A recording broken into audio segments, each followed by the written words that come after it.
अस्सलाम वालेकुम साथियों, आइए मैं आज आपको अपनी मुर्गियां दिखाता हूँ।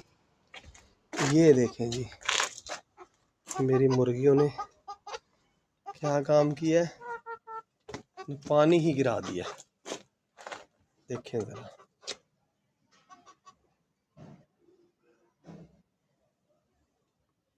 देखा है आपने? ये है हमारी प्यारी प्यारी मुर्गियां और मुर्गा। ठीक है जी, ये देखें उन्होंने क्या किया है, पानी ही सारा गिरा दिया। क्यों गिराया भी पानी है? पानी पीना नहीं आप लोगों ने? तो कोई बात है भला करने वाली है? कितनी बुरी बात है, बहुत बुरी बात है। अब बताएं, पानी कौन पिलाएगा आपको है? देखो ज़रा, सारा पानी गिरा दिया।